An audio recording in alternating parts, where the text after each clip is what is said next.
Come along with me, and I know you'll see that a song changes everything. Good morning, everyone. Good morning. I'm Richard Gilmore.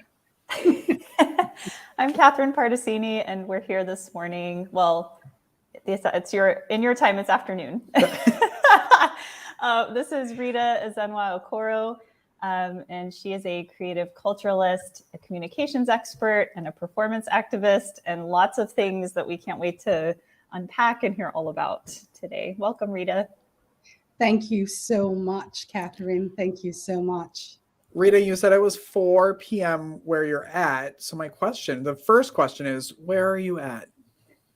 I'm in Abuja, Nigeria. Abuja is the Federal Capital Territory of Nigeria, which is situated in the west of Africa. And you, well, I don't even know what my question was. I completely forgot it. You tell everybody what you do. Because we talked to her, I don't know, like a month ago in preparation for this interview. And I am very excited to talk to you about all the things on my list. But I want you to tell everybody kind of your background and how you got to be where you are today. Wow, where do I start from, people? We're live and we have all day. Go for it. And go. Yeah, right. Got a captive audience. So I'm the founder and lead visionary of Street Project Foundation. It's an organization that uses the power of the creative arts to facilitate youth leadership development, social mobilization, and cross-cultural dialogue. I also was recently appointed the first executive director of the Global Play Brigade, and it is a volunteer movement of play activists, performance activists, actors, clowns, who are experimenting globally with how play can be used for social transformation and human development, which is so much in line with my whole ideology and philosophy of using creative arts for human development. I believe so much in it, helping humans integrate and live together in peace and harmony. And so I love music. I love to sing, and I'm currently a new author of the book Doing, Being, Becoming for the Love of the Creative Arts, which chronicles my journey in the arts. And also, it's also an activist piece that pushes for more investments in the creative arts, especially in the global South. How did you first come upon the creative, like the performing arts? How were you introduced to that? Okay, that the whole story you'll find in the book. We have to get the book. Yeah. The link is in the chat and in the comments. So yeah. And really started for me as a child. But the truth is, it's by hindsight, you then would know the power of what you were exposed to, right? But like just reflecting, it was everything to do with my childhood and how I was allowed to play as a child. I was allowed to imagine as a child, inhibited in just creating, in writing, and acting. And back in the day, because I grew up in Festac Town in Lagos State, and back in the day, we grew up in a community that had like a dead end, like the road had a dead end. So they're called closes. And there were about 28 houses in each close. So it was a community of its own, of different families. And to stay glued together, to stay bounded together and have a community that is amiable, that's thriving, we usually would have end of year parties. And in preparation, so just around this year, Mhm. Yeah, it's coming up. yeah. Just waiting for our invite. And the children of the close, every child had the opportunity to perform at the close party, but as an ensemble. So for me, who grew up in the city, it was an experience because I got to sing cultural songs that I wasn't accustomed to in Yoruba, Hausa, Igbo, which are like the main major ethnic groups in Nigeria, tribes in Nigeria. We would wear costumes. We would play together. We would, improvise and come up with stage plays that had lessons. And it was quite exciting doing that. And I enjoyed it up to my teenage years. And then I was fortunate enough to then study creative arts in the university, exposed to it in totality, not just the theater, but music and the visual arts. And I remember that my final year thesis was on epic theater because I majored in theater arts. And one of the last line of my thesis was, I do not believe in arts for art's sake. I believe that art exists beyond the sake of it. And that I believe in arts for social transformation. I really didn't know that at that point I was writing my vision for my Getting life. goosebumps listening. Yeah. And so that's how it all started for me in summary. Rita, I was also a theater major, and I had none of that happening in my brain as a theater major. I went to theater because I was like, I just want to be a talk show host. So I'm going to go to theater and then realize I should not be live on a stage anywhere, having other people worry about whether or not I was going to remember the lines. So the fact that that's where your brain was, and that like all right, well, that's why you're out doing what you're doing. And how then do you like transition from like, this is what I like, this is my like light bulb moment, into the Street Project Foundation? Like, I love when people's lives just like keep like opening up like that. And it's so fascinating to kind of see those stories. I can't agree with you more. And just building off on what you said, is why Street Project Foundation was established, because not everybody needs to study creative arts to become a famous person or a comedian or be on stage. But the truth is, life is a stage, isn't it? And everybody should learn how to perform effectively in life, one way or the other.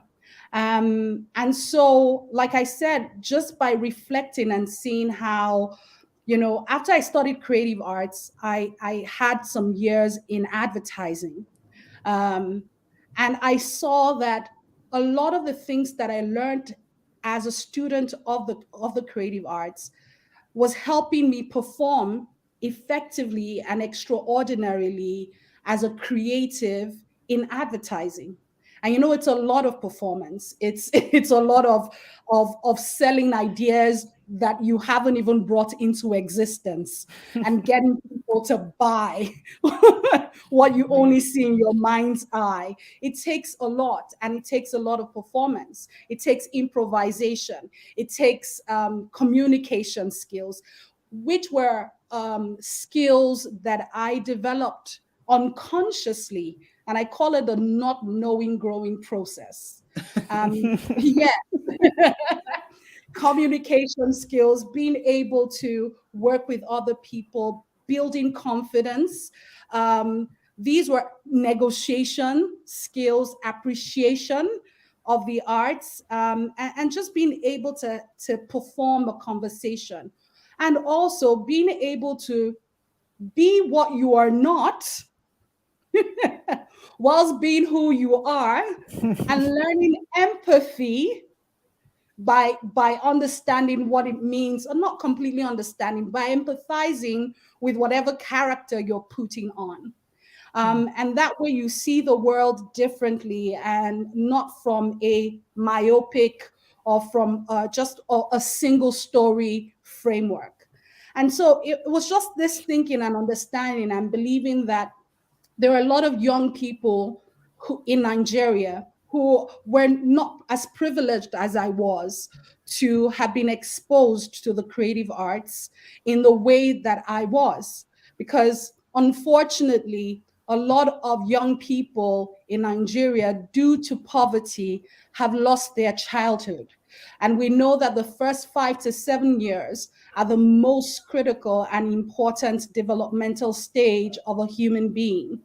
And if you do not expose children to the arts at that stage, they lose out on a lot. And as adults, they don't play anymore. They don't even play at all because they weren't exposed to that.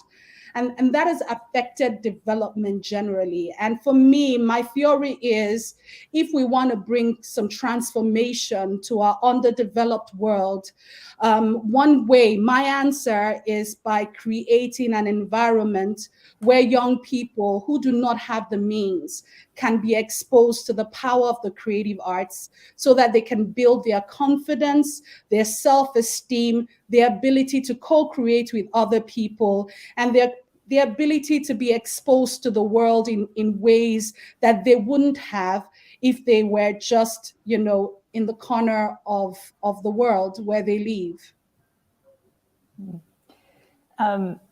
Can you walk us through kind of what those projects look like when you establish a program or you have participants come in?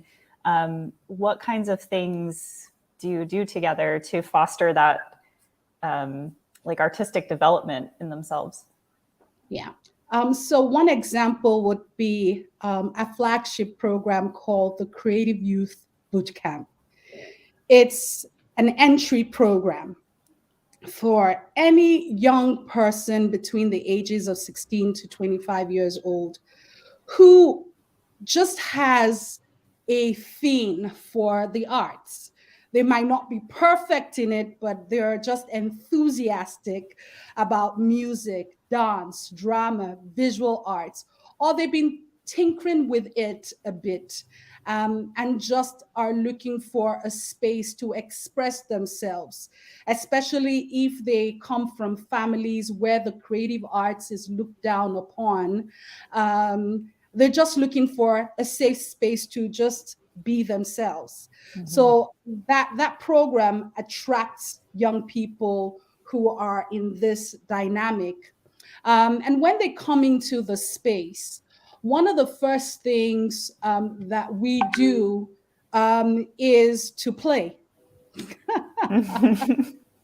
And playing could look like looking into each other's eyes for 90 seconds. Imagine being in a room filled with strangers of 25 to 30 young people who you've never met before from different parts of the country, staring into each other's eyes without blinking for 90 seconds. I'm already sweating. I've had to do a similar exercise as that. And I think it was maybe 3 minutes where we're staring directly at someone.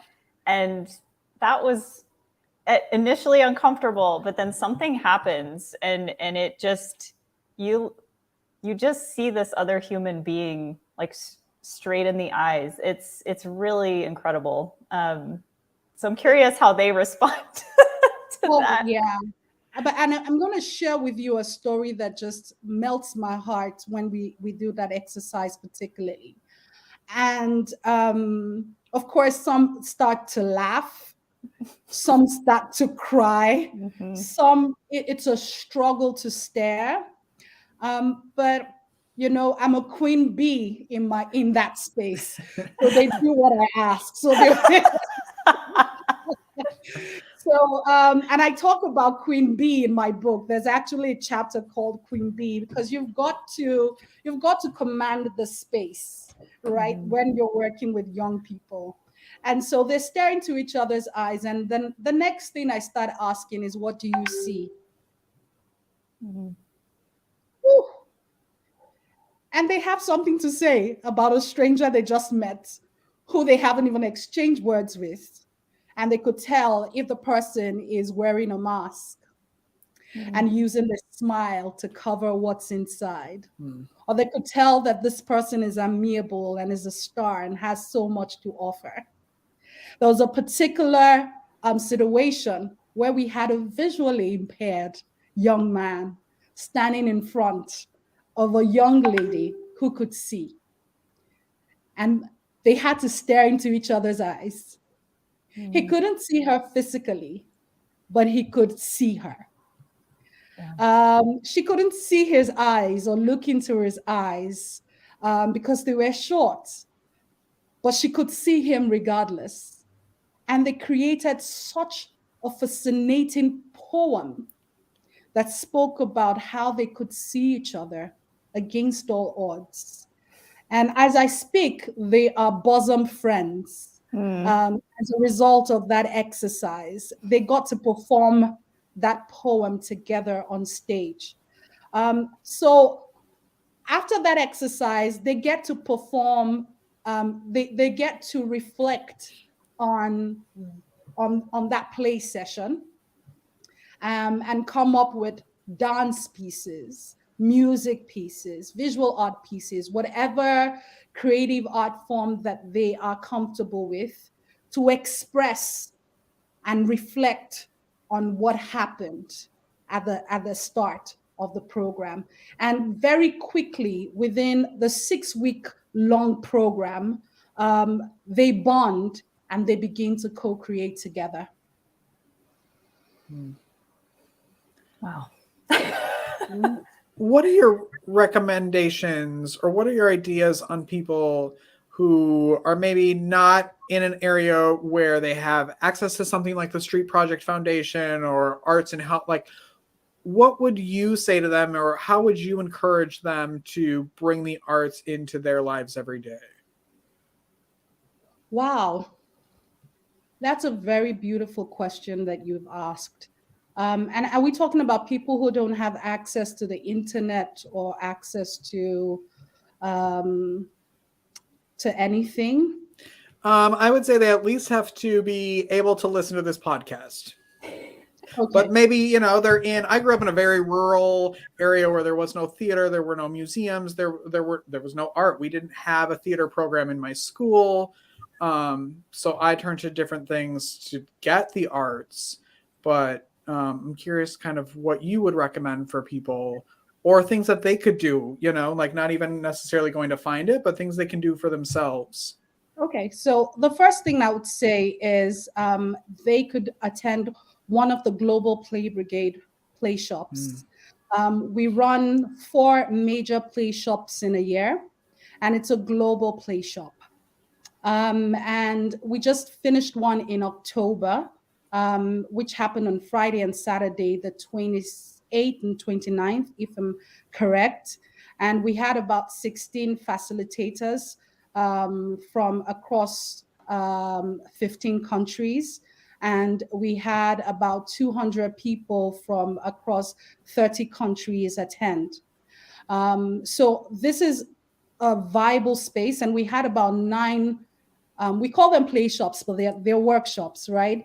Where people can actually just fully express themselves, play, engage in improv in different ways, and then connect with people within the space who can also help them engage and build themselves and just belong to a community where, they can engage. The next one is February the 24th and 25th. And so they can be part of that. We also have emotional support sessions that hold on WhatsApp. So if they follow us on globalplaybrigade.org, that would be a fantastic starting point. What they could do at home would be to write. If there are people who love to write or love to draw, whatever it is that they have around them, they should start with what they have. But most importantly, find a community that can help them thrive. And their communities online, like the Global Play Brigade. Y'all got it figured out. Very impressed. Can we talk a little bit about the performance of a lifetime? So I'm hoping we can still do that today, because I remember you talking about it before when we chatted, and it sounds amazing. All right, cool. So Performance of a Lifetime is one of the play sessions that we run during our creative youth boot camps and all of the boot camps that we run at Street Project Foundation. And what we ask, the instruction is, in 60 seconds, tell us a story about your entire life in 60 seconds. It could be a moment in your life or your entire life. And that story could be told in music, dance, drama, poetry, whatever art form that you deem fit. And we set the stage, and they come and they share stories of their lives in 60 seconds. In such instances, we've had stories of child abuse told through poetry or through music.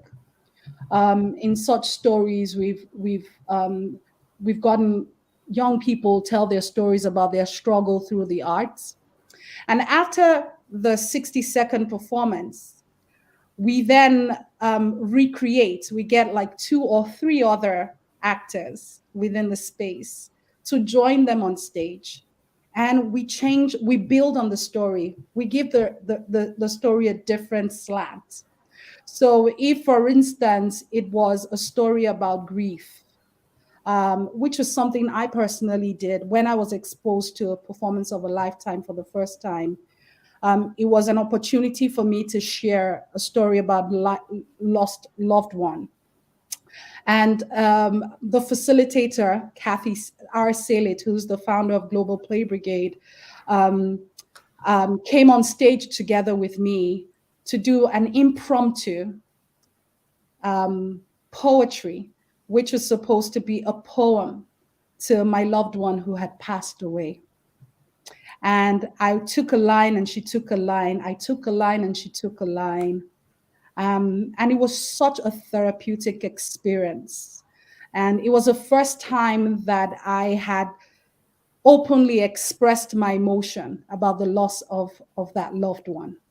And similar experiences happen within the space, a lot of catharsis. And so we always ensure that we have a decompression space, and that we also have adults around who can help support our young people during that process. I have a question, but I don't want to, I feel like I've asked a ton of questions, so I don't want to jump in front of Catherine. We talked about like the types of programs you have. I want to hear how you come up with them. Like, what does your team look like, and what are your meetings like to come up with these things? And it seems like they're so well thought out, like all the little details that there has to be. I imagine like 400 people sitting around like, okay, and did you make sure this is happening? And it, like it feels like there would be or like 12 Catherines who's like, Catherine's like, excuse me, you forgot this detail. How about this? Have you thought of that? But what is that process like? I wish. The core team of Street Project Foundation is just 7. There are just 7 of us, and we just became 7 recently. For most of it, there were 5 core members of the team driving this vision. It's also important to state that when Street Project started almost 15 years ago, I was also a youth like a lot of the young people that we're raising today. So I practically was a rights holder, right? Building and creating what I believed young people needed. And so ingrained in our structure is a youth advisory board, which is always growing, because for every program, we have young leaders who emerge, who have the potential of joining the youth advisory board. And they have become like the voice of the youth representing Nigeria within our organization. And then we have a community engagement officer who also a lot of the people who work with us all came out of our capacity building programs anyways. So they're very well ingrained and steeped into the philosophy, ideology of what Street Project is about, and can talk about it just as well as I can. We've got, a community engagement and outreach officer, which is very critical because he has to work with the youth community. We've got our programs team, operations team, we've got our media team, and we've got volunteers who work with us. And we have a board of about 7 persons. The board chair is Kelechi Olawuyi, who is an experienced and seasoned human resource expert in Nigeria. And so, yes, the core team, there's 7 of us, but there's a whole world around us, as well as our facilitators who are contractors for the different programs that we run. And we have learned to build relationships with the ecosystem all around us that builds our programs with us, whether it's a Creative Youth Bootcamp, Arts Vocacy, Digital Amazons, and the numerous programs that we have. I was like, I just want to be you when I grow up. I know. That's all. I do have one more question, because I know we're taking up a lot of your time. But one of the things you speak about is how like the arts are sometimes undervalued. They're not as ingrained in our culture because it's hard to measure their impact. And so I'm curious how Street Project Foundation tries to measure that or do that. With our organization, it's like there is science that backs it up to a point, but there is so much of it that's it's that human to human connection piece that you're not going to be able to get out your instruments to measure in the moment, No. And I agree with you. It is tough to try to bring a stethoscope. Right. Let me track your heart the entire time we're doing art. Let's listen to the heartbeat, and normally we could understand what's in there. Majorly, one of our major tools is storytelling, before and after. Mm-hmm. And it's a tool that works for us because if you could share a story about where you're at, what your expectations are, what it is that you're able to do, and then we then listen to your story afterwards. One story would be a young lady called Pelemo Nyaju, who is a young girl who lives with a physical disability in Nigeria. And when she got into our program, she was really had lost self-confidence. Her mental health state was on a down low. In short, our program was the first program where she was able to come out of her shell. And first time she experienced spoken word poetry by being with other people, which was something she was doing in her bedroom anyways. But it was the first time she could come out of her shell and not feel different because it was a safe space to do that. And so you look at someone like Pelemo, whose confidence level was on a down low, her self-esteem was on a down low. And then 2 years later, Pelemo is representing young people in Nigeria as an ambassador of sort in the Youth Advisory Council of the Ministry of Foreign Affairs in the Netherlands. Speaking up for the rights of young people living with disabilities and young people in general, representing the continent of Africa. That is a huge leap. I don't know what science needs to explain with that kind of theory to say that an intervention such as ours was able to help with the development of a young germ like herself. And I also need to add that what is also very key about a lot of our programs is we don't run our programs and then leave our young people alone. They become a part of a community. And so WhatsApp is such a fantastic tool where we're constantly sharing opportunities with them to constantly express their talents.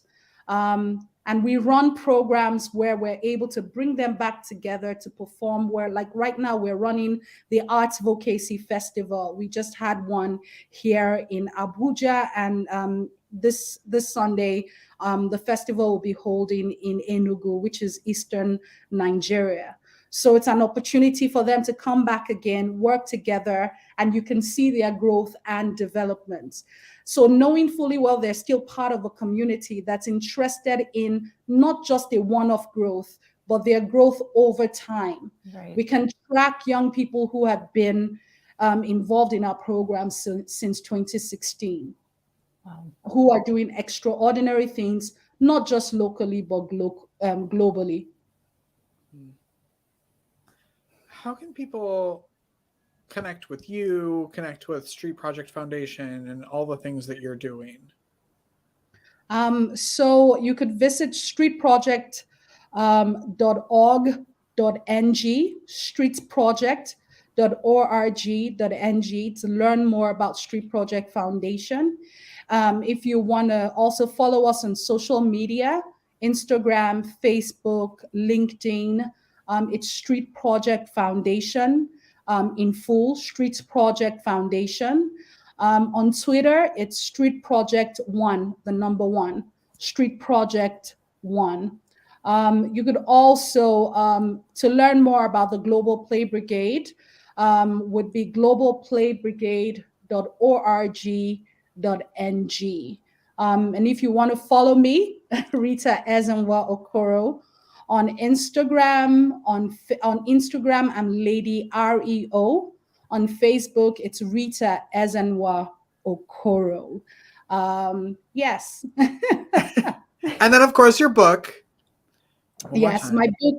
Yes, my book is out. It was launched on September 16th, my 41st birthday. I'm really excited about this book. We can wait. Hold on. Say that again. Say it again. All right. I said my book was launched on September 16th, which was my 41st birthday.